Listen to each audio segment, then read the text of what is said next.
Dad, I don't like smoking cigars. Shut up, lad. I'll light 'em. You smoke 'em.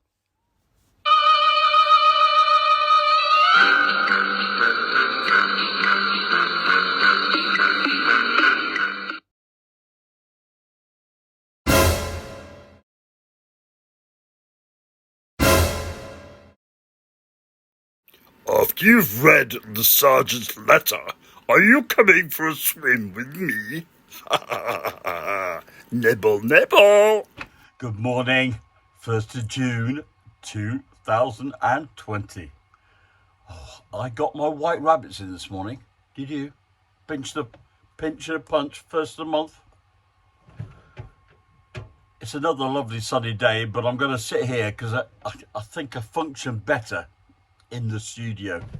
I don't know about the cat's going to behave today. Right, and got a few items and we'll take them one at a time.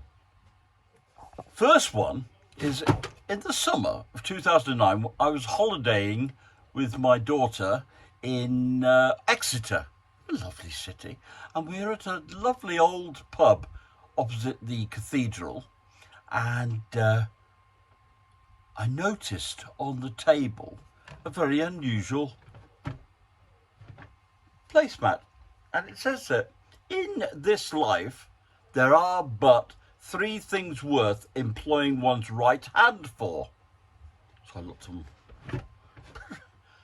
It says partaking of a Fentiman's Curiosity Cola and Fertling. Now, what's Fertling about? And it's got a hole in here, and it says here you hold your hand like that, okay, with your thumb like that, and then you put it against this thing, and then you turn it round. I love this. I've treasured this placemat ever since. So you take Fentiman's Curiosity Cola. It's just, oh God. That's apparently Fertling, putting your It's an absolute gem. I've treasured this ever since. And the funny thing is, I keep losing it by sticking it in a book somewhere, and I keep finding it again. This is what happened on Friday or Saturday this last weekend. I was going through some other books, and it fell out. I thought, oh, it's back again. So I never worry that I'm going to lose it. It's just, it keeps turning up. So yeah, one more time for luck. But had to include this one. Mr. Cummings has had a very bad week, but we've just received some footage about when he went for his driving test, his eyesight, up to Barnard Castle. We've just received this, so I thought I should bring it to you. Dad, should you really be driving if you need a white stick? I don't want to go to bloody Barnard Castle anyway. I've been contacted by one of my old players. I have been a rugby coach in a previous existence. Max Siddall is his name. His dad, Chris, and we used to call him Sid. It was Sid Crystal. Don't know. Seemed right at the time. Anyway, Max has been doing a charity run, and I mean run. It has consisted of 4 miles. No, I've got this right. 4 miles every 4 hours for 12 sessions. So that's 48 miles he's done. And it's all in favour, it's all to raise funds for an organisation called WELLSPRING. It's in Stockport. And basically they raise funds and give support and food to homeless and disadvantaged people. It's a building just behind Robbie's Brewery. You've probably seen it and wondered what it was. And that's Wellspring.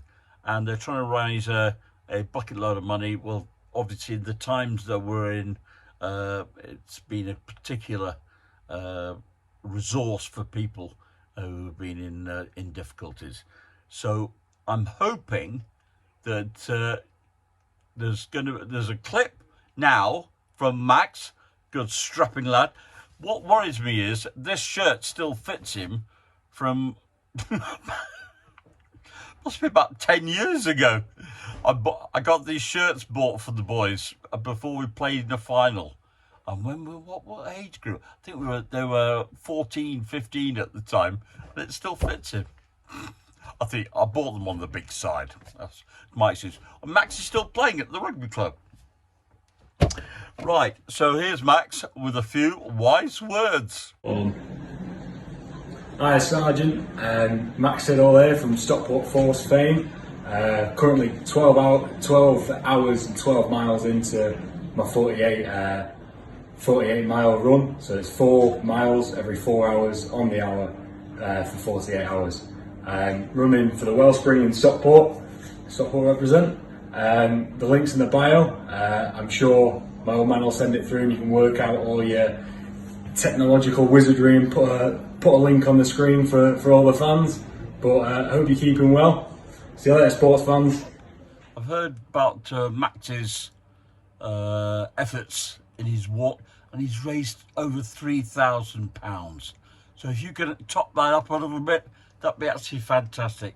And the details for his giving page should be on the screen. I'm bringing you the third part of initially the story was called A Suspicious Car in Stretford.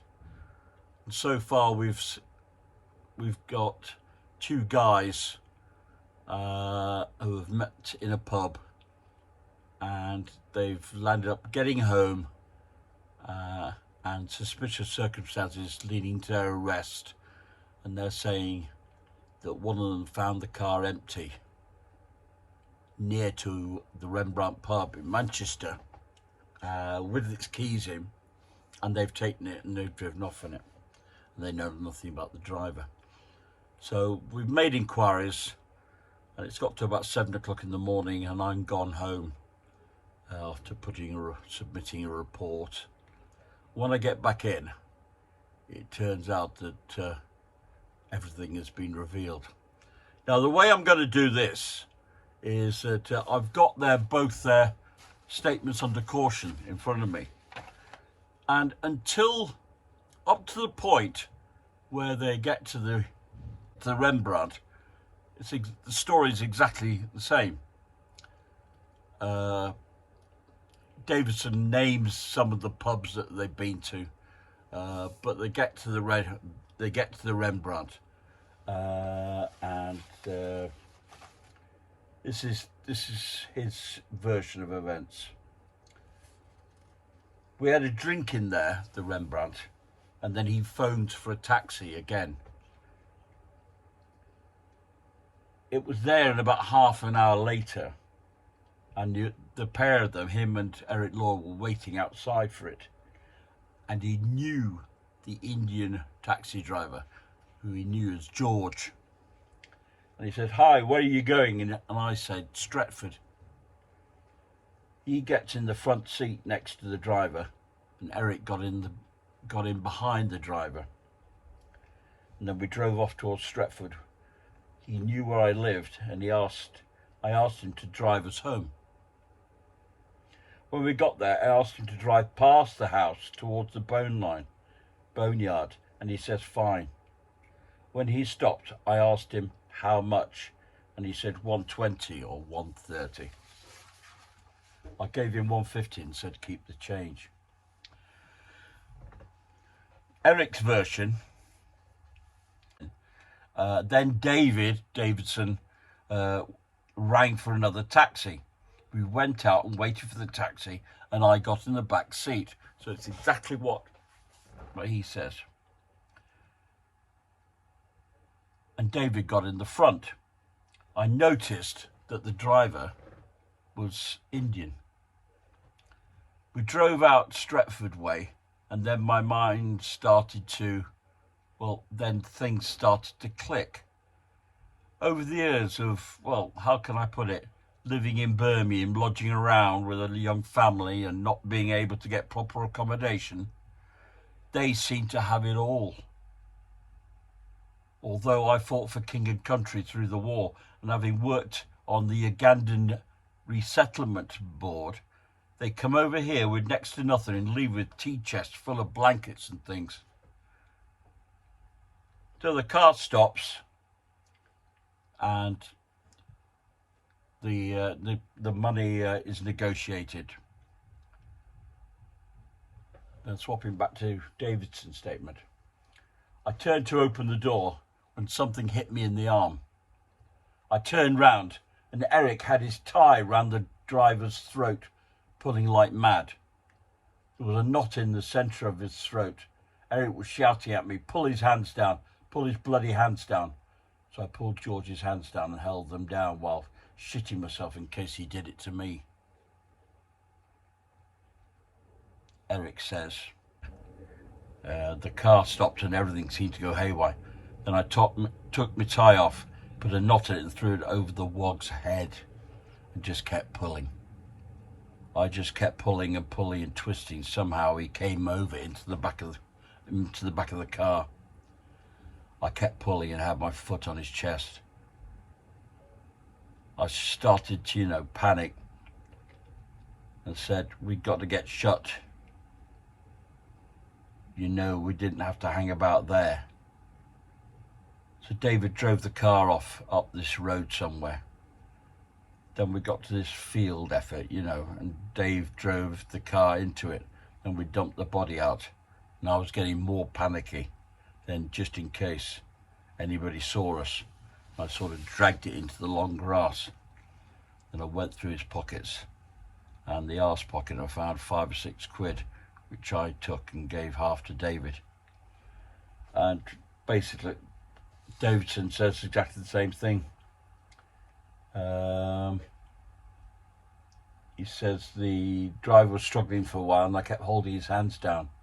Then he went like jelly all of a sudden. Eric pulled him into the back and I tore the radio out just in case the taxi company got on the radio. I realised then that he was killing the driver and I just didn't know what to do. I started shaking all over. Eric had the driver on the floor between the back seat and the front seats and was still pulling out the tie. He said, start the car up and get moving. So they took the body. In fact, they landed up going to Trafford Park, Guinness Road in Trafford Park, which at that time there was no buildings built on it and was just open land. And it was somewhere that Davidson had played as a lad on his bike there.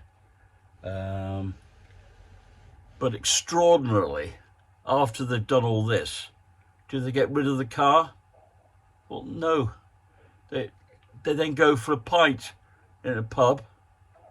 They fill up the car. Well, didn't fill it up, but they put petrol in the car at least once before eventually getting back to Stretford, where it is quite clear that they're playing silly buggers and driving it round the back of their house.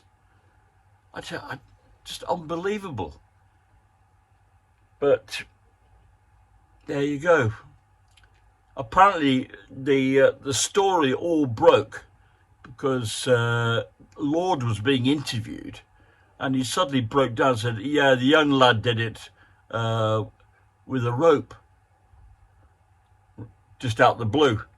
So they took that to Davidson. He says, "Oh no, I bloody didn't. He did it with his tie." Then of course, it all came out from there. So there's a couple of details. They both get charged with the murder, and they go to court.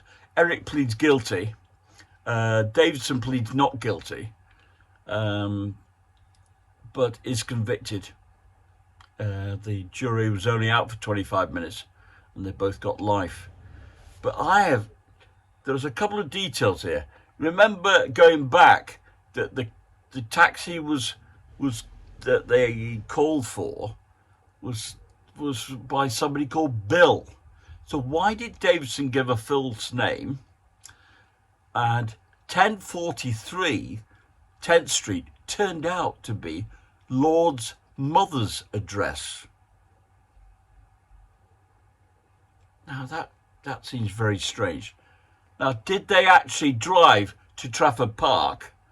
Because it seems I can't believe that they've taken the body, they've driven the car, had the car driven all the way to Stretford. The murders occurred down this lane in Stretford. Apparently, that's what they say. And then they drive all the way back to Trafford Park to dump the body there. I mean, that lane where it was supposed to have taken place was very deserted, and they could have hidden the body down there quite easily. These lines, I just say, if I had the last couple of days over again, I'd have scarpered out that pub. He's talking about the dog and partridge, and he'd gone back to work, all because of he asked somebody to use a pen. He got into conversation with this fella. I'm very sorry, but that can't change anything. I must need my head testing. Yeah, a sad story, because they're a lovely family. Apparently, there was a cortege through Stretford, and the sides of Chester Road, the A56, were absolutely chock-a-block with people who came to show their respects to George. A few sessions ago, I came up with this. There's a guy who changed his name to customer support and has been going on companies' complaints pages on Facebook. And I've got one more for you. This is one from W.H. Smith. Hello, I'd like to know why you're closing at 5 when it's always been 6:30 before. I walked over 20 minutes to get there and was very disappointed to find you closed. Don't you think you should let customers know about times if they are changing? Very annoying, as it was a very long walk and walk there and back for nothing. His replies, oh, Jesus Christ, the proclaimers haven't got anything in you, have they? That is not how to speak to a loyal customer. You'll be in trouble for this, and I cannot believe you have done that. She did walk 500 miles, and she would walk 500 more, just to be the woman who walked 1,000 miles to find a locked store door. Yada-da-da, da-da-da-da. She went absolutely berserk when she read that. So that's our friend customer support. This is the second song. Yesterday you had a song about the old train stations. This time it is the Gasman Cometh.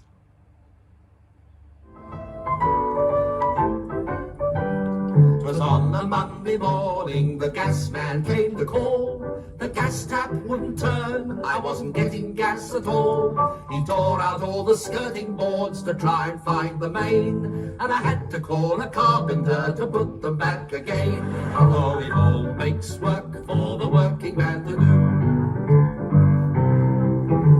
'Twas on the Tuesday morning, the carpenter came round. He hammered and he chiselled and he said, look what I found. Your joists are full of dry rot, but I'll put them all to rights. Then he nailed right through a cable, and out went all the lights. Makes work for the working man to do. 'Twas on a Wednesday morning, the electrician came. He called me Mr. Sanderson, which isn't quite the name. He couldn't reach the fuse box without standing on the bin, and his foot went through a window, so I called a glazier in. Oh, it all makes work for the working man to do. 'Twas on the Thursday morning, the glazier came along, with his blowtorch and his putty and his merry glazier song. He put another pane in, it took no time at all. I had to get a painter in to come and paint the wall. Oh, it all makes work for the working man to do. 'Twas on a Friday morning, the painter made a start. With undercoats and overcoats, he painted every part, every nook and every cranny. But I found when he was gone, he painted over the gas tap and I couldn't turn it on. Oh, On Saturday and Sunday they do no work at all. So it was on the Monday morning that the gas man gave the call. Well, that's all for today, folks. All is revealed in my little crime story. I hope you enjoyed that. Well, until Wednesday, stay safe, look after yourself and look after others, and my mate the pig. Bye. That's all, folks.